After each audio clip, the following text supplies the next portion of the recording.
Vamos a jugar a... Ahí va, tonto, no te enfades. Que no me enfado. Mira, mira, que yo sí que voy a beber. Yo sí que he hecho pis en el mar. Y yo. ¡Un yo nunca!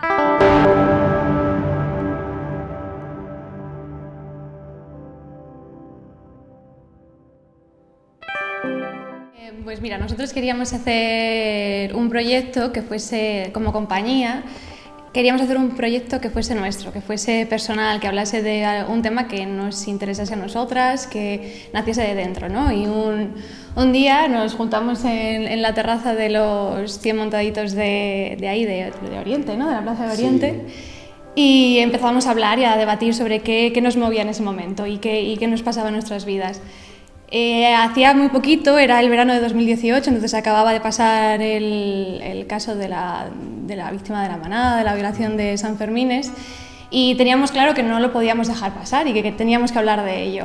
Y bueno, pues ahí un poco con esa historia de fondo empezamos a contar pues, bueno, cosas que nos habían pasado a nosotras y experiencias, y de ahí nació un poco la idea de sacar el Yo Nunca de nuestros recuerdos.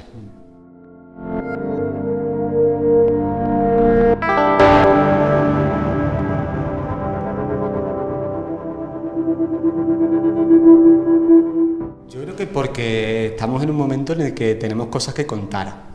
Entonces, al final, lo que podemos contar es lo que nos sucede, lo que nos preocupa, y sobre eso escribimos, sobre eso hablamos. Y claro, creo que hay algo de que, bueno, tenemos la sensación de que igual hay temas universales o textos universales que están muy tocados ya, que hay mil maneras de revisionarlos y de darle vueltas, pero igual nos apetece a nosotros y al resto de compañías que crean sus propios espectáculos y hablan de lo que sucede en la vida diaria, nos apetece contar lo que nos preocupa y las preguntas que nos hacemos.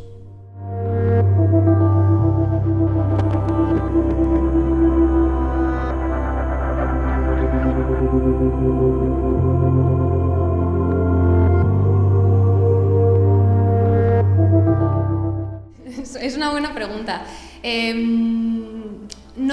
Yo no lo tengo claro, o sea, ni como mujer ni como persona que vive en esta sociedad en este momento, no tengo claro si es que ahora hay más visibilidad de estos casos o que suceden más. Creo que en todo caso no suceden menos, que es importante. Creo que estas cosas pasan desde hace muchos años y no han disminuido, en todo caso se han mantenido y no sabemos si han aumentado. Lo que está claro es que no han disminuido. Yo creo que justo actualmente, yo creo que cuando hablábamos del caso de la manada en el 2018, puede que nos viésemos en un momento de un auge de un nuevo feminismo, de una nueva ola de feminismo, y que a lo mejor se estancase un poco. Hoy, en 2021, en julio de 2021, puede que estemos ante una nueva oleada de este tipo de violencias, ya sean hacia las mujeres, hacia las personas del colectivo LGTBI, a personas racializadas, a todos los colectivos oprimidos y discriminados.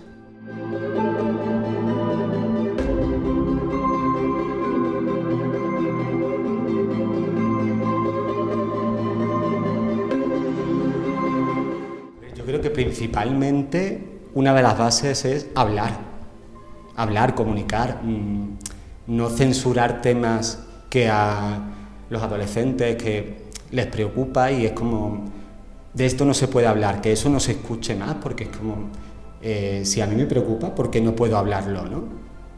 Yo creo que el haber crecido con algo de censura o de eres muy pequeño para ver esta determinada escena, este tipo de cosas crean que hacia nosotros el sexo tengamos algo como de ocultismo, de cosas que no se pueden hablar, que no se pueden decir, que mejor hablarlo con amigos y los padres nada. En el colegio yo recuerdo que de sexo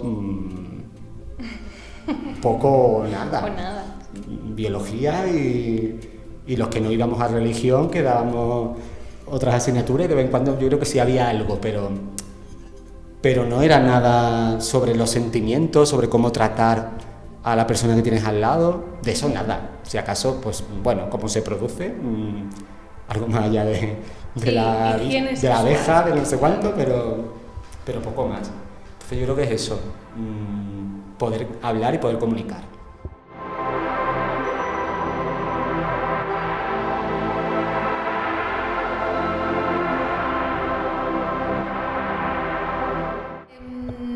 Mira, te diría que se eduque, pero que estamos programados para justo lo contrario. Estamos programadas para que las mujeres aceptemos el rol de violadas y a los hombres el rol de violadores.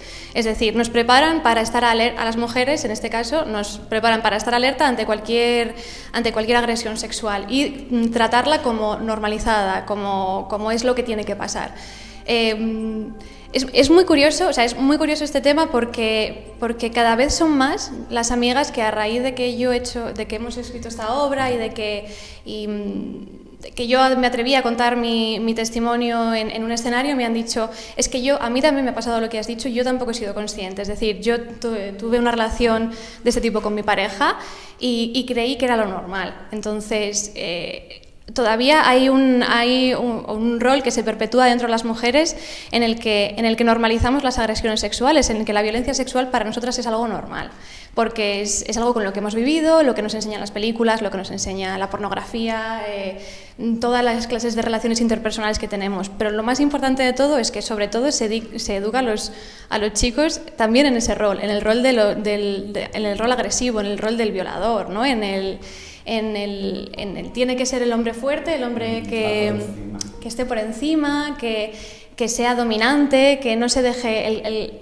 cabeza de familia, ¿no? El padre de familia. Entonces eso también es algo que tenemos que corregir.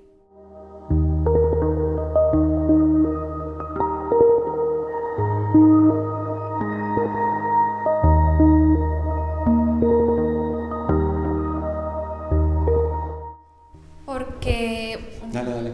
Pues porque cuando algo está muy perpetuado en la sociedad, cuando algo es una tradición, algo es una norma, cuando a nuestros abuelos les cuesta mucho pensar que nosotros no vayamos a misa los domingos, ¿no? Es decir, algo que está muy arraigado a la sociedad es muy difícil de borrar. Entonces, ahora mismo nos encontramos en un momento clave en el que hemos empezado a decir en voz alta las cosas que eran como reales, ¿no? Las cosas como son.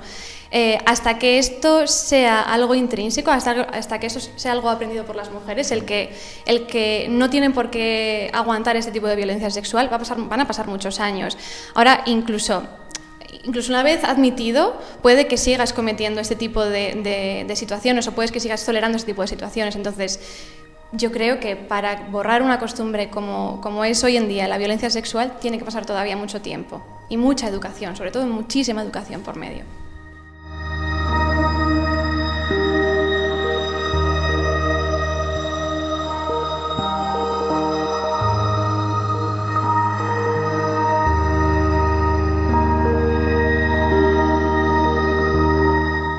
Sí, tenemos mucha suerte tenemos mucha suerte de vivir el momento en el que estamos viviendo, porque hay mucha visibilidad en cuanto a discursos feministas, a que el feminismo es algo que ya no está solo en las mujeres y en las mujeres en su casa, sino que ha salido a las redes, que ha salido al gobierno, a los estatutos de poder. Entonces sí, estamos yo creo que viviendo un cambio leve pero muy prometedor y que ya esto no se va a parar. Las generaciones que vienen muchísimo más preparadas que nosotras. O sea, yo tengo una hermana pequeña y una cuñada pequeña a las que saco más o menos 10 años, mi hermana un poco menos, pero vamos, me dan 30 vueltas a mí en cuestiones de género o como la normalidad de ver la sociedad con una amplitud que no teníamos nosotros. Entonces creo que esto ya no se va a poder parar, por mucho que lo intenten y por mucho que todavía estos discursos tengan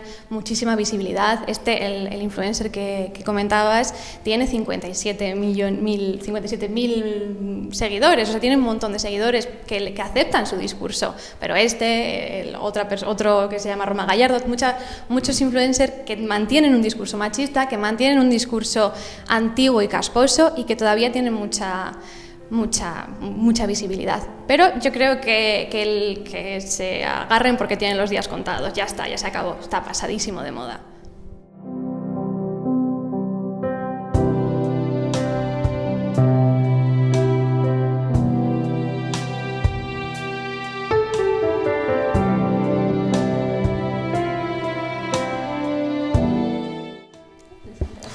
la verdad. Bueno, creo que cuando construimos esa escena, la base era películas en las que apareciesen violaciones. No había nada más. Y sobre eso construimos. Claro, se puede hacer, puedes rascar muchísimo más, igual hacer como 20 escenas diferentes de 20 tipos de violaciones que aparecen en películas. Pero nuestra esencia de esa escena era la cantidad de violaciones que aparecen en las películas y no nos damos cuenta. Y lo más gracioso de esa escena, sobre todo cuando la escribimos, era que realmente nos pusimos a sacar títulos, y igual estuvimos 10 minutos sacando títulos, y ya está.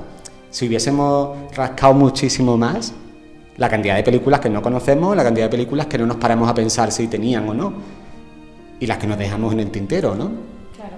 O sea, yo creo que no nos centramos en la calidad o el tipo de película que era. Es verdad que hay una diferencia bestial entre 50 sombras de Grey y Thelma y Louise, pero me parece incluso interesante verlas desde dos prismas distintos. Es decir, una película que es un icono feminista que retrata una violación, y una película que no pretende ser feminista ni muchísimo menos, que es 50 sombras de Grey, que también retrata una violación.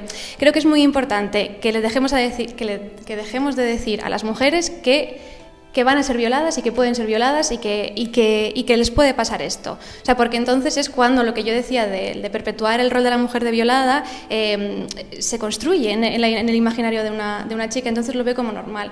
Creo que tanto la cultura feminista, el cine feminista, las obras feministas, tenemos la responsabilidad de empoderar a la mujer y dejar de ponerla en ese rol de violada. Dejar de contar esa historia, la hemos contado, está bien, y era necesaria. Pero ya está, vamos a pasar a otra cosa, vamos a construir en vez de construir desde el pasado.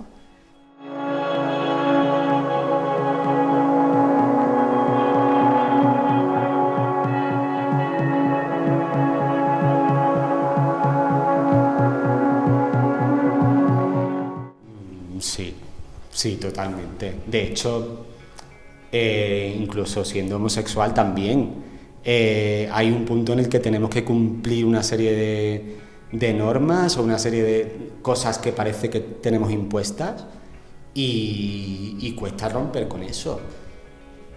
Claro, ya heterosexual, ya es como encima...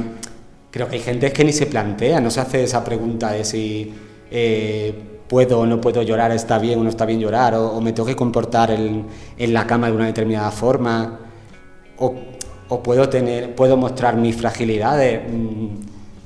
Yo creo que mi hermano no se ha hecho determinadas preguntas que me he hecho yo y que debería hacerse, por ejemplo. Mi hermano, porque lo pongo como el rol de heterosexual, ¿no? Y en el fondo eso creo que como persona es un atraso para ellos mismos, porque se conocen menos.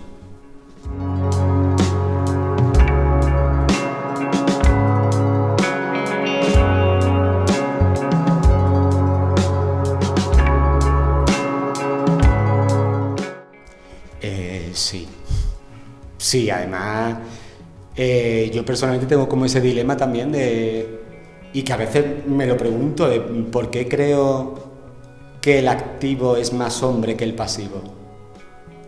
Y en gustos también digo, ¿por qué igual no me gusta una persona que es 100% pasivo? Porque veo que no es masculino. ¿Qué pasa con esto? A veces yo tengo ese dilema conmigo mismo, ¿no? De considerar más hombre a determinado rol cuando no tiene por qué serlo. Y ojalá pudiésemos vivir plenamente, hacer lo que nos apeteciese y sin tener que encasillarnos en determinado rol, porque es que atraso, ¿no? En la variedad está el gusto y en poder probarlo todo y no tener que decir me gusta esto, tengo que ser de determinada forma, ¿no?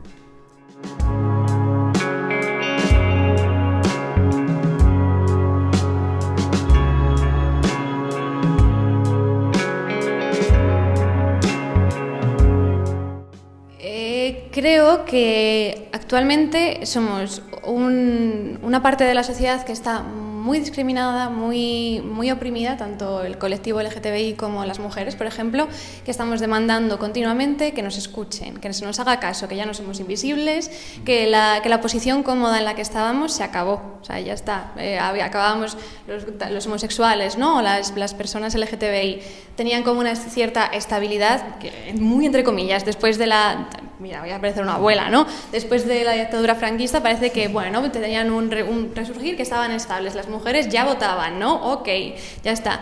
Pero ahora hemos llegado a otro punto en el que ya está bien. Entonces yo creo que somos dos colectivos, pues llamarnos colectivos por decirlo de alguna manera, que estamos todo el rato pidiendo que no es suficiente, o sea, no es suficiente lo que está pasando, no nos vale, o sea, nos siguen matando a unos y a otras, seguimos sufriendo agresiones por la calle de cualquier tipo, tanto verbales como intelectuales, todavía no estamos representados en los medios. ¿Cuántas veces nos quejamos de que no hay mujeres que escriban, que no hay mujeres directoras? ¿Dónde está el personaje LGTBI de Disney? ¿Cuándo lo van a hacer? Vamos a ver, aquí, 2021, ¿tanto miedo tiene la gente como para que... tanto miedo de la gente poderosa como para no hacerse eco de una sociedad que ya es la que es, que no va a cambiar? O sea, quiero decir, somos los que somos y vamos a más. Entonces, ya está, únete, no estés en contra. Y creo que eso es que no haya esa representación, que no haya esa escucha, que no haya todo esto, está haciendo que nosotros y nosotras nos veamos silenciados y queramos demandar más la atención, no la atención, sino la posición y el respeto que nos merecemos.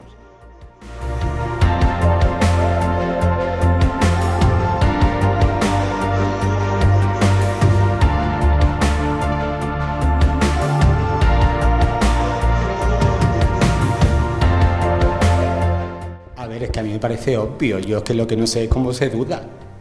Que claro, si yo te digo negro de mierda y te estoy pegando, no te estoy pegando porque lleves el pelo amarillo, te estoy pegando porque me parece que tu color de piel es negativo y me causa un daño tu color de piel. Si te estoy pegando y te estoy matando llamándote maricón de mierda, ¿cuál es el motivo?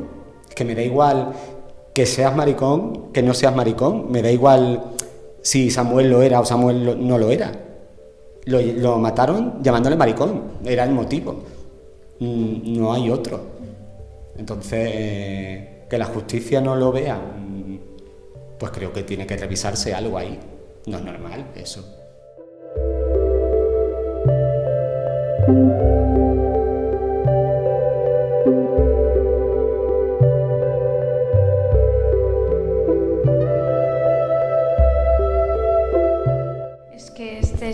Es un tema muy complicado. Es que es terriblemente complicado. Creo que de momento no ha habido... Creo que exista una ley trans que ayuda más que daña, en general, tanto a las personas feministas como a las personas transexuales. Que está bien hecha o que la ley trans no se ha hecho de una manera adecuada o no recoge los problemas de una manera acorde con lo que está demandando la sociedad, puede. Entonces, creo que nos encontramos en un momento de mucho caos y todavía tenemos que encontrarnos. Creo que todo lo que sume a que las personas estén mejor siempre estará bien. Creo que aquí pasa muy parecido tanto con el abolicionismo y de la prostitución, por ejemplo, con este tema, que con la ley trans, que con la gestación subrogada, ¿no? Vamos a poner como los tres grandes pilares. Creo que a lo que se debería llegar, es decir, sería a abolir el género, es decir, que no hiciese falta una ley transexual porque no existiese un género, ¿vale? Que no hiciese falta abolir la prostitución porque no existiera, porque nadie querría comprar sexo, porque no tiene sentido si te pones a pensarlo de manera racional, ¿vale? O que no hiciesen falta las gestaciones subrogadas por X motivos, da igual, ¿no? Pero creo que el llegar a eso y proyectar solamente a eso deja de lado a todas las personas que ahora mismo están sufriendo. Es decir, que me parece estupendo y yo creo, yo lo creo, que al género se debería empezar a abolir, es decir, que todos llegásemos a que no existiese género porque no tiene sentido hoy en día. Pero mañana ese niño que no es niño, que se cree que es niña y que no sabe cómo expresarlo, que se siente perdido, necesita a alguien, algo a lo que agarrarse. Hay que ayudar al niño del mañana sin olvidarnos del futuro, pero ayudando al niño del mañana o a la niña. Claro. No sé si quieres decir algo. Sí. No, es que yo pienso que si en el fondo una ley estará hecha para un determinado colectivo y para ayudar a ese colectivo, si ese colectivo está a favor de esa ley, tampoco habría que darle muchas más vueltas desde otro colectivo, es que está hecho para ellos y les favorece y están de acuerdo. Otra cosa sería que hiciesen una ley trans y el colectivo trans no estuviese de acuerdo, entonces creo que ahí habría un problema, ¿no? Pero determinados colectivos que no estén de acuerdo, en el fondo yo creo que no les va a quitar a las mujeres nada. Claro. Ese es el Claro. problema de la actual ley trans, que sí que se mete dentro de lo que llevamos mucho tiempo las mujeres defendiendo. Entonces, ahí yo creo que te digo que está el problema de esta ley trans, de la escrita. Que haya una ley trans debería afectar solo a las personas transexuales, o no debería afectar a ninguna, ¿no? En general. Pero sí, tienes toda la razón en lo que dices. Creo que hay algo de miedo y cuando hay cuando hay miedo porque a mí me vayan a quitar algo, porque se lo den a otra persona, ese algo no tiene dueño. Ese algo, si esa persona lo obtiene, que tiene todo su derecho a obtenerlo. Y no porque esa persona lo obtenga, me lo van a quitar a mí. Y al final es no que... debería ser así, ¿verdad? Claro, no tiene sentido.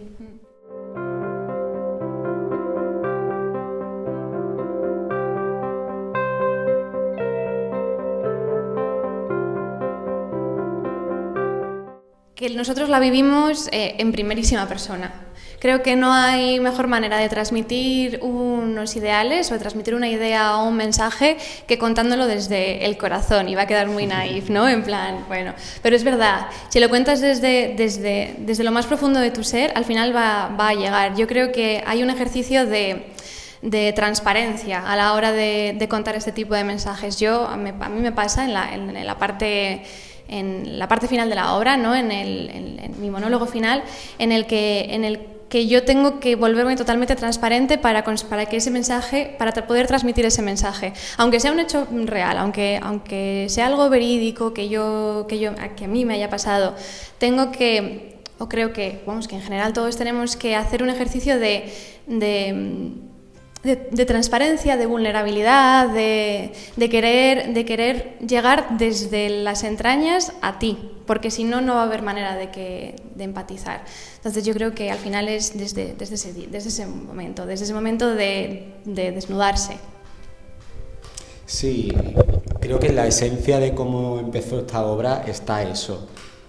Claro, la obra empezamos a escribirla a partir de entrevistas a los propios, a nosotros y a los propios actores de reparto, a Sergio y a Ferri Ballester. Entonces, claro, en esa esencia ya estás partiendo de ti mismo. Entonces yo creo que si le metes artificios a tu propia verdad, ya no es esa verdad. Entonces lo contamos, yo creo que desde cómo nace en cada función. No pensamos en cómo voy a decir esto, no, lo sueltas. Lo cuentas.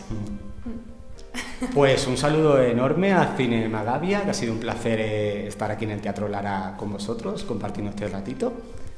Y eso, pues un besito muy fuerte y nos vemos en los escenarios, ¿vale? Mucho más teatro.